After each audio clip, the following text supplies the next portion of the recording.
I'm Amanda Mitchell, 28, sitting in my new corner office at Thornton and Reed, watching my brother Jason being escorted from the building. The memory flashes. Jason driving past Grandpa Joe's diner in his Mercedes SUV, mockingly waving at me in my waitress uniform. His betrayal nearly destroyed Grandpa Joe and our family legacy. Now I'm looking at the family trust documents on my desk that Jason never bothered to read. Blood may be thicker than water, but karma flows like concrete, and my brother was about to be permanently set in his place.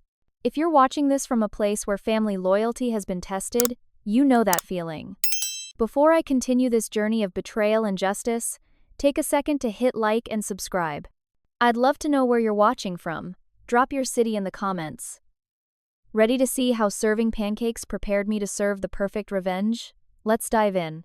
Grandpa Joe's Diner wasn't just any restaurant in our small Massachusetts town. It was an institution that had served the community for over 50 years. The red vinyl booths had witnessed first dates, business deals, and 3 generations of families growing up over plates of Grandpa's famous blueberry pancakes.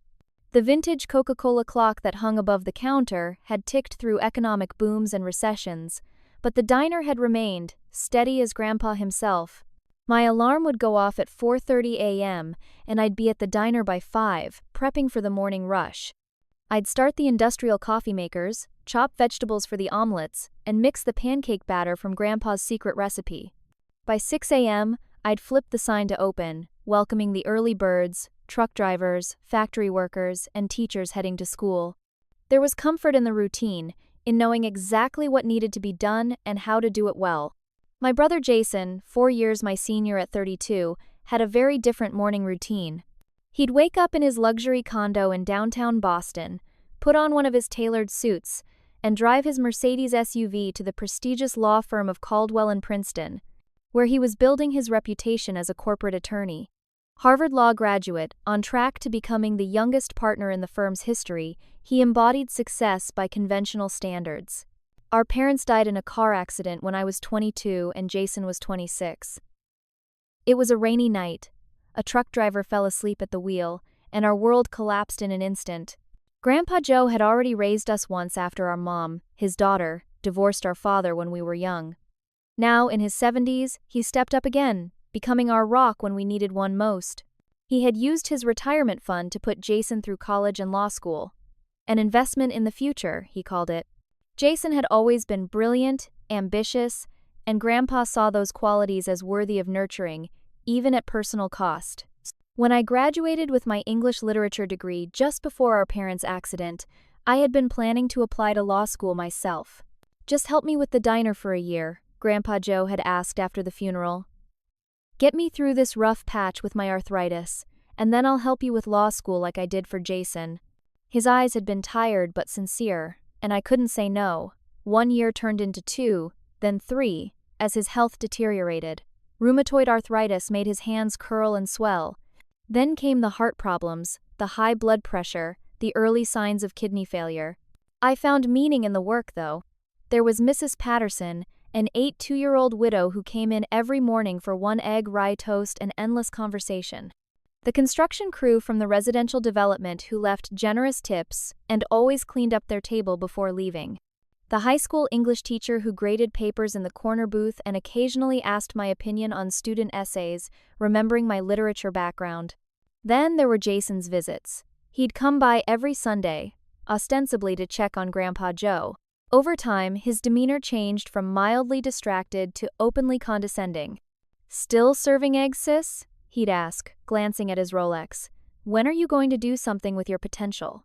The questions stung more when Grandpa was in earshot, looking down at his coffee cup, unable to meet my eyes. I first noticed Elaine Roberts about 6 months into my diner tenure, a sharp-eyed woman in her 60s who ordered the same breakfast 3 times a week: poached eggs, dry wheat toast, black coffee. She always brought legal briefs, reading glasses perched on her nose. One morning, she caught me looking at her documents. "Interested in probate law?" she'd asked, surprising me.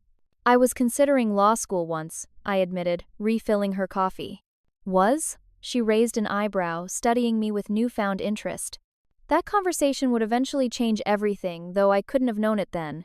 At the time, I was just a waitress trying to help my grandfather keep his life's work afloat, while my brother's shadow grew longer and darker across our family's landscape.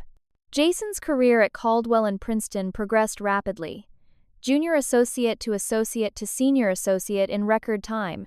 With each promotion came a more pronounced disdain for what he called my diner phase. What began as gentle ribbing evolved into something more cutting. Waiting tables is honest work, Grandpa Joe would say after particularly uncomfortable Sunday visits. So is digging ditches, Jason would counter. But Amanda has 2 brain cells to rub together. She should be using them. The worst incident came 6 months ago. Jason pulled up in his gleaming new Mercedes SUV, a vehicle that cost more than the diner made in a year. He was on his phone as he strutted through the door, voice purposefully loud. "Yeah, Rick, I'm just stopping by my grandfather's place." "No, the diner I told you about. My sister's still playing waitress." "I know, total waste of potential, but some people just don't have ambition, right?" He made a show of looking around, phone still at his ear. The quaint small-town life, charming in its simplicity. "I'll be back in civilization in an hour." The handful of customers present shifted uncomfortably. Mrs. Patterson glared at him over her reading glasses. I felt heat creeping up my neck as I wiped down the counter with unnecessary force. "I'll call you back," Jason finally said, pocketing his phone and approaching the counter with his practiced courtroom smile. "Hey, sis, coffee black, please? Is the old man around?" "Grandpa's at physical therapy," I replied, sliding a mug toward him. "Some of us take him to appointments instead of just sending money." It was a rare moment of pushback from me, and Jason's eyebrows shot up in mock surprise. "Someone's feisty today. The waitressing grind getting to you?" I bit my tongue, knowing that escalating would only make things worse. Grandpa Joe adored Jason despite everything. To him, Jason represented everything he'd sacrificed for: education, success, financial security, the golden grandchild who'd overcome family tragedy to thrive. "He's just busy with his important career," Grandpa would say whenever I hinted at Jason's increasingly dismissive attitude. "Law is demanding, we should be proud of him." And part of me was proud. Part of me remembered the brother who'd taught me to ride a bike, who'd helped me with math homework, who'd held my hand at our parents' funeral while somehow remaining strong. Where had that Jason gone? The town buzzed with comparisons between us. Such different paths those Mitchell siblings took, they'd say at the pharmacy or grocery store, not bothering to lower their voices when I was nearby. One's a big city lawyer, the other's stuck serving coffee. Shame about the girl, she was the smart one in school. I found the law books by accident, clearing out the storage room during a slow afternoon. A box labeled Joe's College contained textbooks on constitutional law, property law, and legal writing, all from the 1,960 seconds. "You never told me you studied law," I said when Grandpa came to check on my progress. He looked at the dusty volumes with a mixture of fondness and regret. 2 years at Boston University. Then my father had his stroke, and someone had to run the family business. He patted the wall of the storage room. This place was a small market back then. I converted it to a diner in '73. "You never went back?" "Met your grandmother. Had your mother." "Life happens, sweetheart." He picked up one of the books, flipping through yellowed pages. Sometimes I wonder what kind of lawyer I'd have made.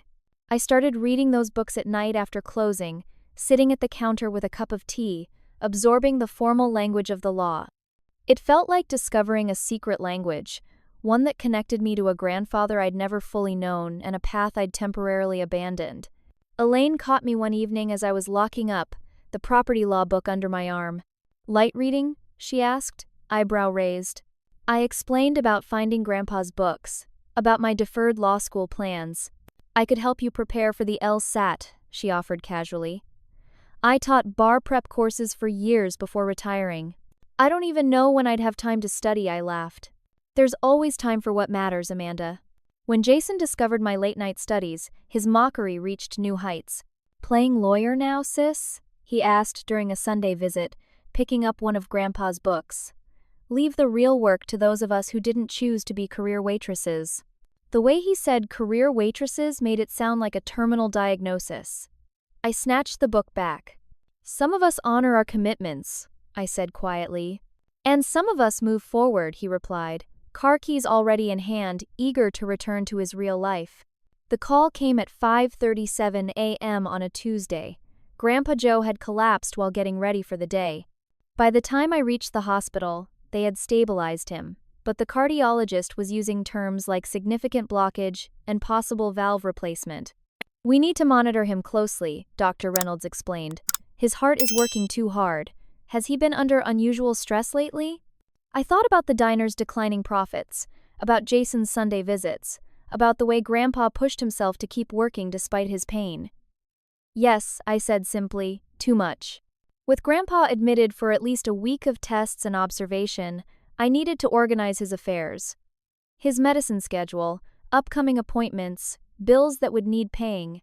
I went to his small apartment above the diner, the same 2 rooms he'd lived in since converting the upper floor in the 70s.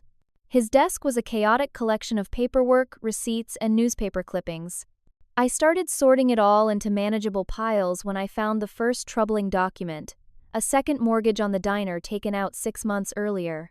Then, credit card statements showing balances over $30,000, utility bills with past due notices.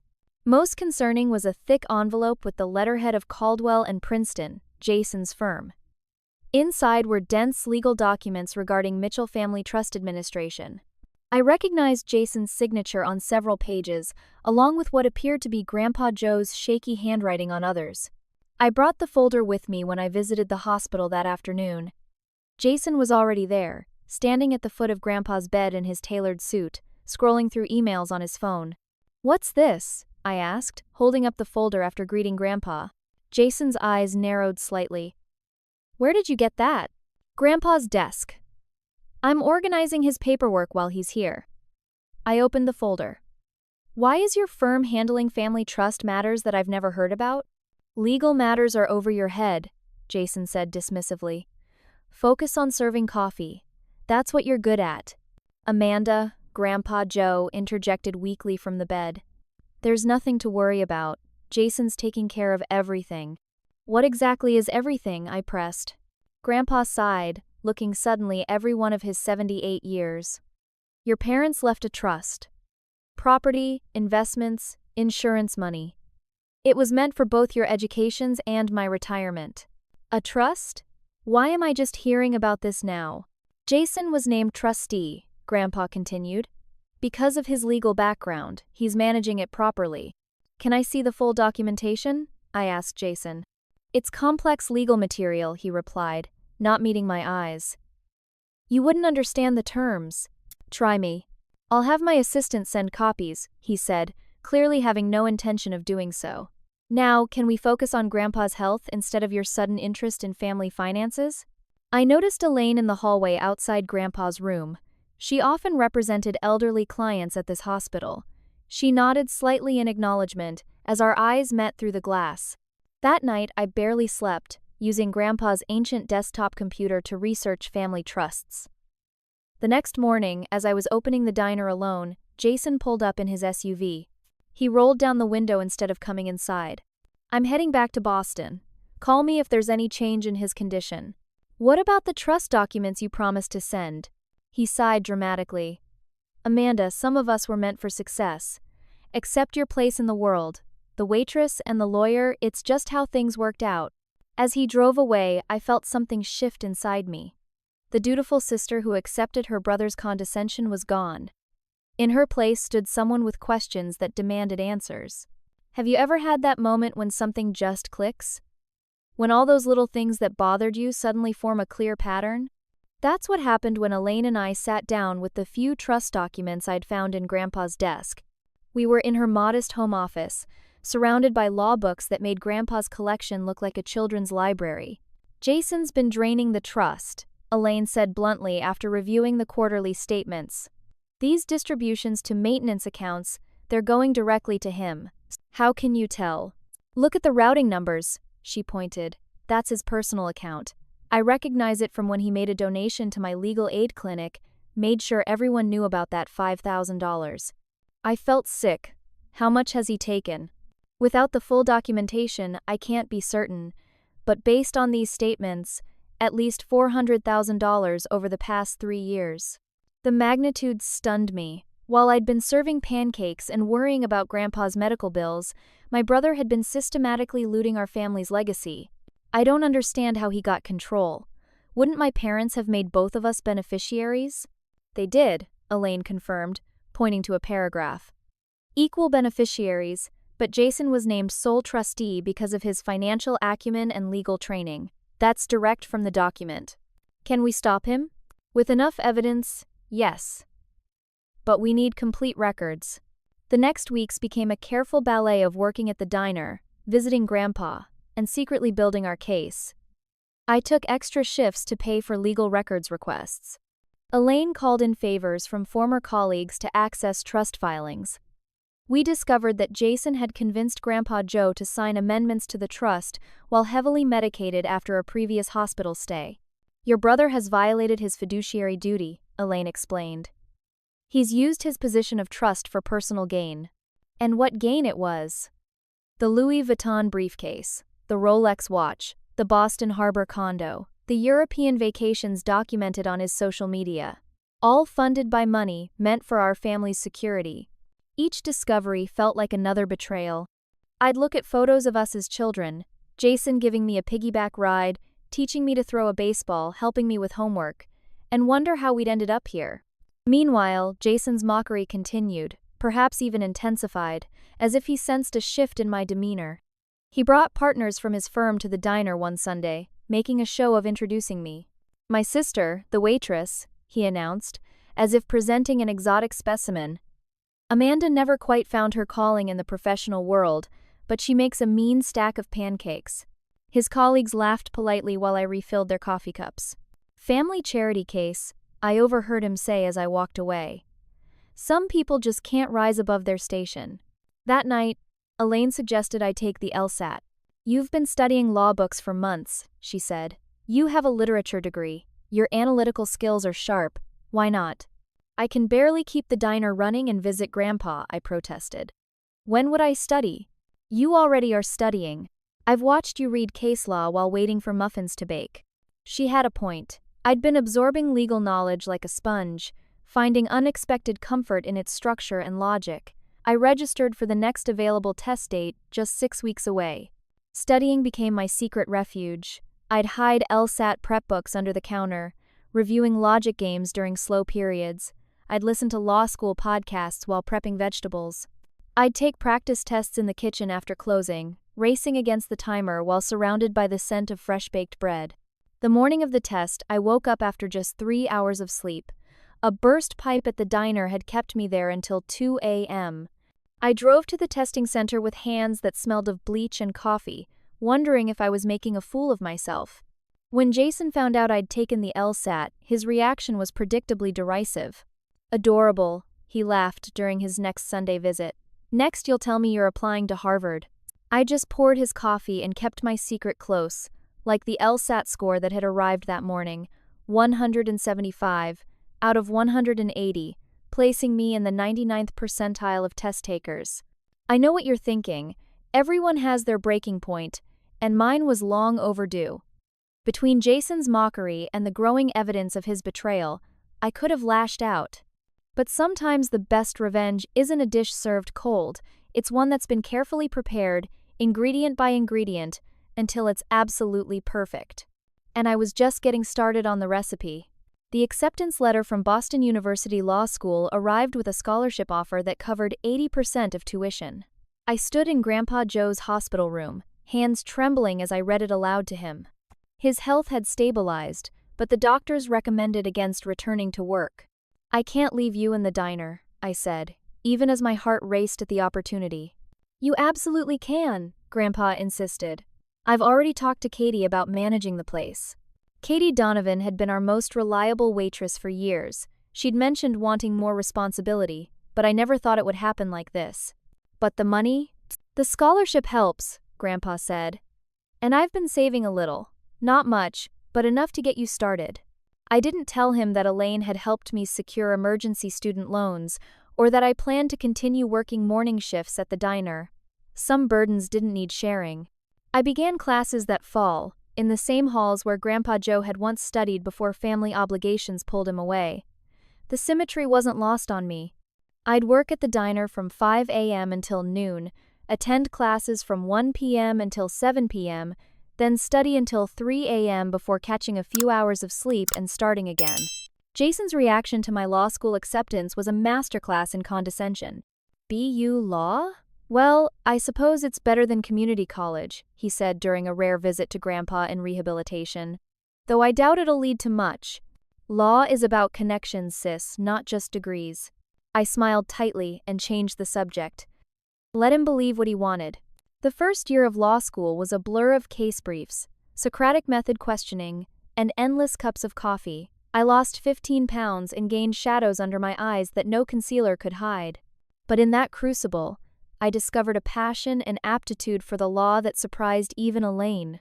I excelled particularly in trust and estate law, property law, and professional responsibility courses. My experiences gave me a perspective many of my classmates lacked.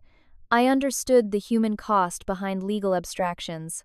When professors discussed fiduciary duties, I didn't just see legal principles. I saw Grandpa's face when he realized how Jason had betrayed his trust. You have a natural talent for this, my trusts and estates professor commented after I'd presented a particularly nuanced analysis of trustee malfeasance. It's like you've lived it. If only he knew. Grandpa Joe's health improved enough for him to spend a few hours at the diner each week, sitting at his favorite booth, greeting customers, and watching with pride as Katie managed daily operations. When he attended my first-year law school awards ceremony, where I was recognized for the highest grade in property law, I saw him wipe away tears. Jason's hostility increased proportionally to my success. He scheduled important family meetings about Grandpa's care during my final exams. He questioned my commitment to the family when I couldn't attend Sunday dinners due to study groups. He referred to BU as my community college law degree despite its prestigious ranking. Harvard Law graduates like me end up at firms like Caldwell and Princeton, he said during one particularly tense exchange. BU grads end up doing wills for little old ladies in strip mall offices. I didn't bother telling him that I'd already secured a summer associate position at Thornton & Reed, a firm known for its expertise in trustee malfeasance cases and financial fraud. A firm that, coincidentally, often opposed Caldwell and Princeton in court. Through it all, I documented every instance of Jason's financial misconduct, building a case methodically while appearing outwardly compliant. I recorded conversations where he inadvertently admitted to using trust assets for personal expenses. I tracked his increasingly risky investments as he attempted to cover his previous misappropriations. I graduated near the top of my class, with job offers from 3 prestigious firms. Grandpa Joe sat in the front row at graduation, using a cane but beaming with pride.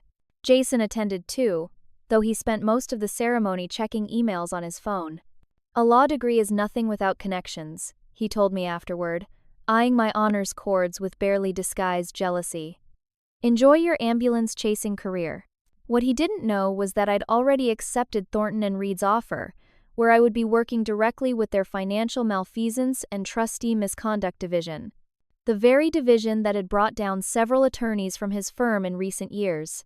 I smiled, thinking of the saying about those who laugh last. My time was coming, and Jason had no idea he was about to face an opponent who knew all his weaknesses, because he'd spent years pointing them out himself. The offices of Thornton & Reed occupied the top 3 floors of a sleek downtown building with views of Boston Harbor that reminded me daily of what was at stake. My corner office, modest by partner standards but palatial compared to the diner's cramped break room, became command central for what my mentor, senior partner Diana Thornton, called Operation Family Justice. Trustee malfeasance cases are rarely straightforward, Diana warned during our strategy session, especially when the trustee has legal training. My brother thinks I'm still a waitress playing dress-up as an attorney, I replied. His arrogance is our advantage. For 18 months, I built my case methodically. Working with forensic accountants, I traced every dollar Jason had diverted from the trust. With trust specialists, I documented each violation of fiduciary duty. With ethics experts, I prepared formal complaints for the Bar Association.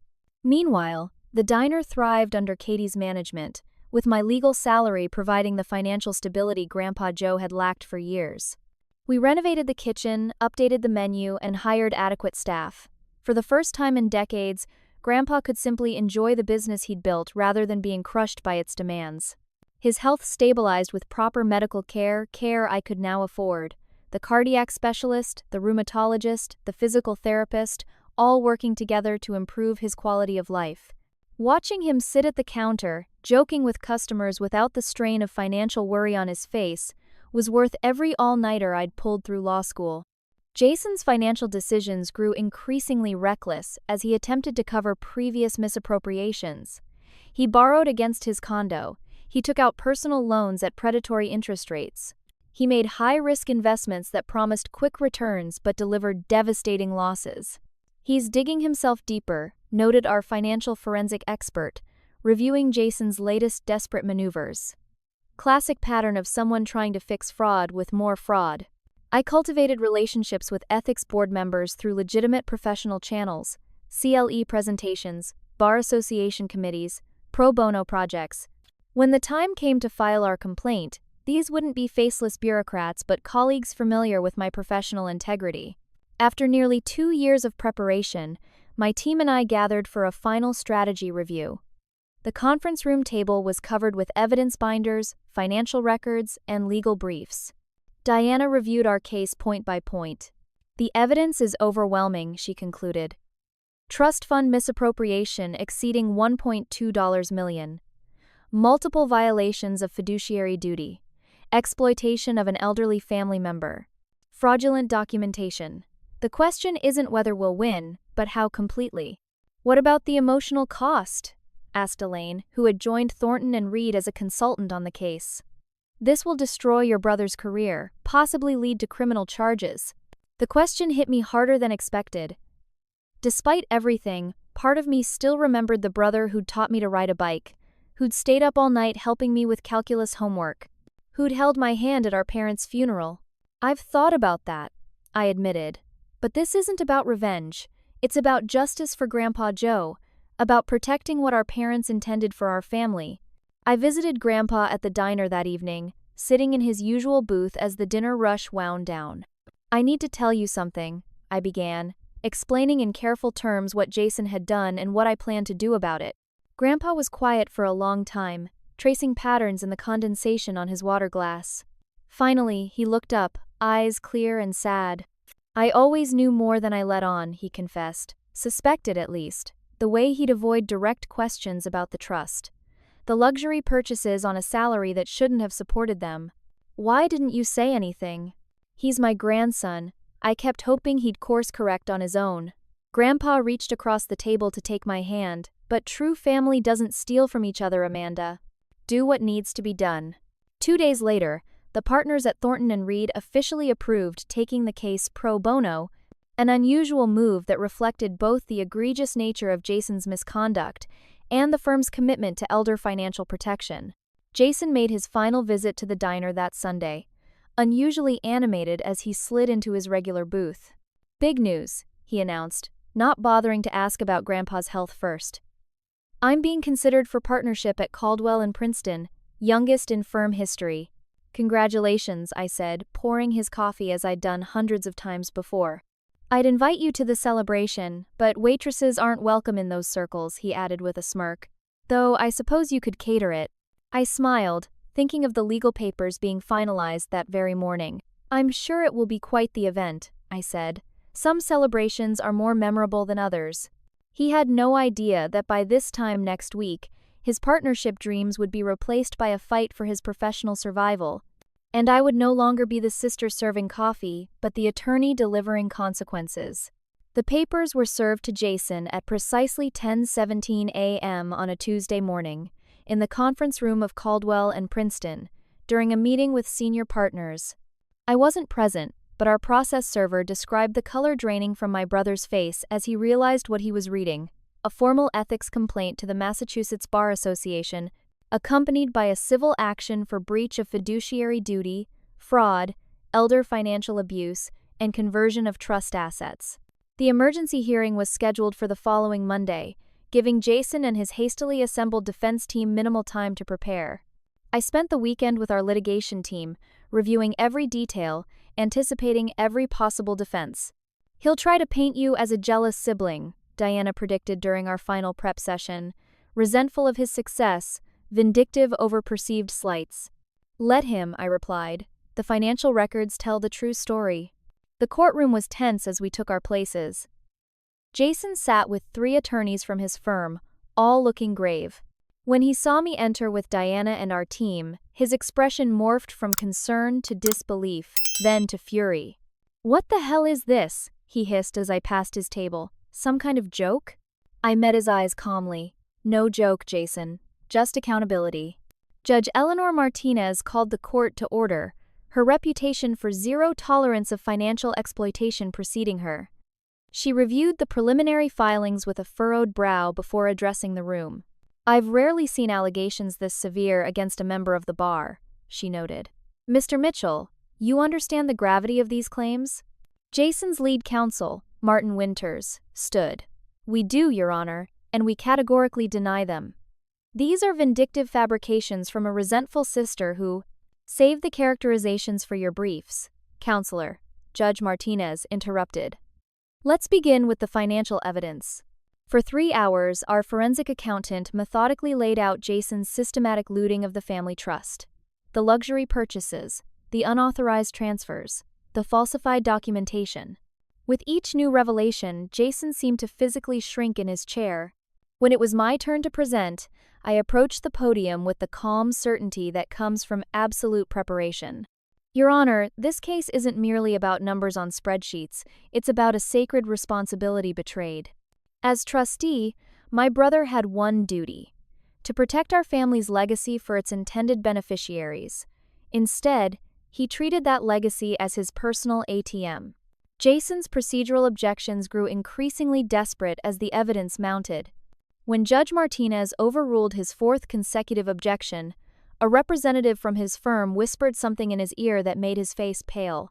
The moment I'd anticipated for years came after lunch. My cross-examination of Jason. As he took the stand, I saw a flicker of the old arrogance in his eyes. He still didn't believe I could match him. "Mr. Mitchell," I began, "when our parents established this trust, what did they identify as its purpose?" "To provide for our education and Grandpa Joe's retirement," he answered smoothly. "And how does your purchase of a $60,000 sports car serve that purpose?" "That wasn't trust money. That was my salary." I approached with bank records. "Your salary that month was directly deposited here," I indicated. "The car payment came from this account, which you labeled Trust Maintenance Fund. Can you explain that discrepancy?" His confident facade began to crack. For each explanation he offered, I had documentation proving its falsity. For each justification, I had trust language contradicting it. The years of mockery had given way to something I'd never seen from Jason before: fear. "You told Grandpa Joe that the second mortgage on the diner was necessary due to tax liabilities," I continued. "Yet those tax issues never existed, did they?" He must have misunderstood. The same way he misunderstood when you had him sign trust amendments while he was on post-surgical pain medication? Jason's attorney jumped up. "Objection. Counsel is testifying." "I'll rephrase," I said calmly. "Mr. Mitchell, do you recognize this hospital record showing Grandpa Joe was on high-dose painkillers the same day he supposedly gave informed consent to trust modifications that benefited you exclusively?" By the time Grandpa Joe took the stand, Jason's defense was in shambles. Speaking clearly despite his emotion, Grandpa described how Jason had manipulated him during health crises, exploiting his trust and love. "I believed in him," Grandpa said simply. "I thought he was protecting us all." In the gallery sat dozens of diner regulars who had come to support us. Mrs. Patterson, the construction crew, the teachers who'd graded papers in the corner booth for years. The community Jason had dismissed as simple and quaint had shown up in force. The forensic accounting expert delivered the final blow. A comprehensive analysis showing Jason had misappropriated over $1.2 million from the trust over 5 years. Judge Martinez's preliminary ruling came late that afternoon, an immediate freeze on all of Jason's assets and temporary removal as trustee pending final judgment. The evidence of breached fiduciary duty is overwhelming, she stated. This court cannot allow further damage while proceedings continue.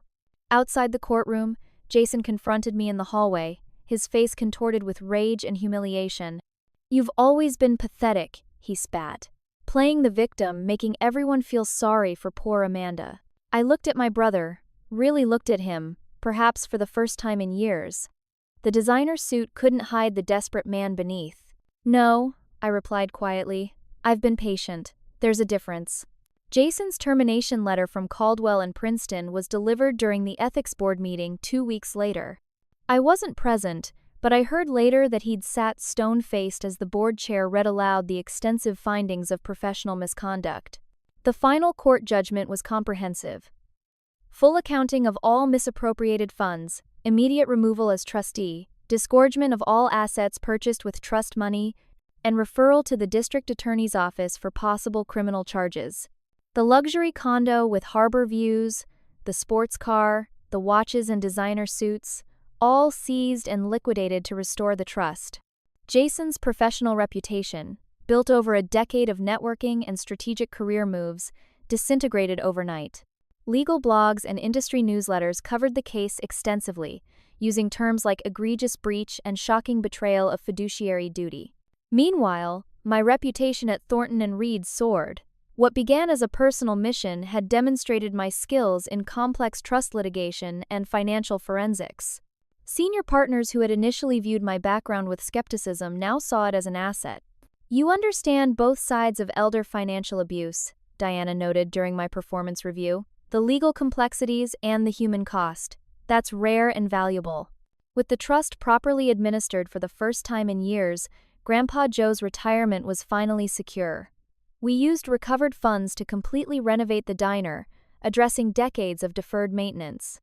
New kitchen equipment, updated electrical systems, a proper handicap-accessible entrance. The place shone like it must have when Grandpa first opened it 50 years earlier. Former customers who had heard about the case through local news stopped by to congratulate us. "Always knew you had it in you," said Mrs. Patterson, squeezing my hand. "That brother of yours never appreciated what matters." Elaine's pride was evident as she took on an official role as mentor in Thornton and Reed's new Elder Justice Initiative, a program inspired in part by our case. "I knew that first morning when I saw you reading your grandfather's law book," she confessed over coffee. "Some people have the law in their blood. You're one of them." Jason's attempts to rebuild his career failed spectacularly. No prestigious firm would touch him. Smaller practices feared the liability. He interviewed for corporate counsel positions, only to have offers rescinded when background checks revealed the ethics violations. 6 months after the judgment, he appeared at the diner on a quiet Tuesday afternoon. I was helping out during Katie's vacation, wearing a suit under my apron after a morning court appearance. "Can we talk?" he asked, voice lacking its usual confidence. We sat in the back booth, the same one where we'd celebrated his law school acceptance a decade earlier. "I've lost everything," he said without preamble. "My career, my home, my reputation. You took everything from yourself, Jason. One decision at a time." He stared into his coffee cup. "I know, I've had nothing but time to think about it." He looked up, and for the first time in years I saw genuine emotion in his eyes. "I'm sorry, Amanda. For all of it. The mockery, the theft, the lies. Part of me wanted to reject his apology outright. But another part recognized something I hadn't seen in my brother for a long time. Humanity. I can't offer personal forgiveness yet," I said carefully. "That will take time, but professionally, I can tell you that genuine remorse matters in restoration cases." Restoration cases? People who've committed financial crimes but want to make amends. It's a specialty at my firm. He nodded slowly, understanding my meaning. I wasn't offering reconciliation, but I was leaving the door open to the possibility, provided he did the work of genuine change. In the months that followed, Jason's circumstances reflected his diminished status. A small apartment in a working-class neighborhood, a used car, hourly work at a legal document review service. But there were also signs of someone trying to rebuild: volunteer hours at a legal aid clinic, regular visits with Grandpa Joe where he actually listened instead of talking, 12-step meetings for gambling addiction, a contributing factor to his financial desperation that none of us had recognized. My professional success continued its upward trajectory. Thornton and Reed fast-tracked me for partnership consideration, something almost unheard of for an attorney with my limited experience.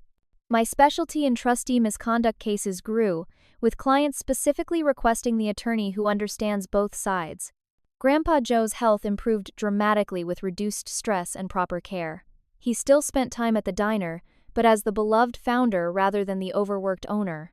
The place became a gathering spot for legal professionals from nearby firms, many of whom had followed my case against Jason with professional interest. The most unexpected development came when Jason appeared at the diner one rainy evening as I was closing up. Soaked and looking defeated after another rejection, he stood awkwardly by the door. "Need a ride?" I asked, surprising myself. During that quiet car journey, something shifted. Not forgiveness exactly, but perhaps its prerequisite: understanding. The brother I'd idolized and later despised was just a flawed human who had made terrible choices under pressure of his own creation. "I never thought I'd be getting career advice from my waitress sister," he said with a hint of his old humor as I dropped him off. "Former waitress," I corrected. "Current trustee misconduct attorney." His smile was tinged with regret. Quite the plot twist. Indeed it was. From serving pancakes to serving justice, a journey I couldn't have imagined when Grandpa Joe first asked for my help at the diner all those years ago. I'm sitting in my corner office at Thornton and Reed, watching the autumn rain trace patterns on the window. The call has just ended, Jason's final appeal rejected by the ethics board. Outside my door, I can hear him being escorted from the building after making one last desperate plea for professional reinstatement. 3 years have passed since the initial judgment. 3 years of rebuilding what was broken, of redefining what family means, of serving clients who've experienced betrayals similar to ours. My journey from waitress to attorney now feels less like a radical transformation and more like finding my way back to a path that was always meant for me. There's a knock at my door, and Grandpa Joe enters carrying a bakery box from the diner. "Thought you might need this today," he says, placing it on my desk. Inside is a slice of his famous blueberry pie, the same pie I served to countless customers during my years at the diner. "How did you know about the appeal decision?" I ask. "Small town, big gossip," he says with a gentle smile. His health has rebounded remarkably. At 81, he still visits the diner daily, though Katie runs the business operations now. "How are you feeling about it all?" It's a complex question. Jason's actions deserved consequences, but watching my brother's complete professional destruction brings more sadness than satisfaction. "Justice was served," I say finally, "but there's no joy in it." Grandpa nods, understanding the nuance. "You found justice your own way, Amanda, not with vengeance but with truth. That distinction has defined my work since the case. I've established a scholarship fund for service workers pursuing law degrees, inspired by my own journey. The diner now hosts a weekly legal clinic where I and other attorneys offer free consultation to community members who might otherwise fall through the cracks of the justice system. Elaine has officially joined my team at Thornton and Reed, mentoring a new generation of attorneys in ethical trust administration. Her expertise combined with my lived experience has made us a formidable duo in cases involving elder financial abuse. As Grandpa leaves for his afternoon physical therapy appointment, I spot Jason through my office window, waiting at the bus stop in the rain. Without overthinking, I grab my keys and head downstairs. "Need a ride?" I ask, pulling up beside him. He looks surprised, then grateful. "If you're offering." The car is silent for several blocks before he speaks again. "I heard about your scholarship fund, for service workers becoming lawyers. That's good work." "Someone gave me a chance," I reply, thinking of Elaine. "Seems right to pass it forward." "I've been offered a paralegal position," he says tentatively, "at a small elder law practice in Worcester. Nothing fancy, but honest work." "Elder law? That's unexpected." "I understand the harm now," he says simply. From the other side. At his apartment building, modest but respectable, he pauses before getting out. "I don't expect forgiveness, Amanda, but I am trying to become someone worthy of it eventually." I nod, recognizing the genuine effort behind his words. That's all any of us can do. Back in my office, I look at the framed items on my wall, my law degree beside my waitress apron from Grandpa's diner, Two different forms of service, both valuable in their own way. The journey from one to the other shaped who I've become, not despite the challenges and betrayals, but because of how I chose to respond to them. Justice, I've learned, isn't always about punishment. Sometimes it's about restoration, about finding ways to make whole what was broken. Jason is taking his first steps on that path. Grandpa Joe has reclaimed his health and dignity. And I've discovered that my greatest strength came not from leaving the diner behind, but from carrying its lessons with me. Hard work, perseverance, and the understanding that every person who walks through your door deserves to be treated with dignity. If my story resonates with you, I'd love to hear about your own experiences with family justice or second chances. Have you ever had to stand up to someone you loved for what was right? Or offered forgiveness when it wasn't easy? Share your thoughts in the comments below. And if you found value in this journey, please consider liking, subscribing, and sharing with someone who might need to hear that sometimes the longest road leads exactly where you were meant to go.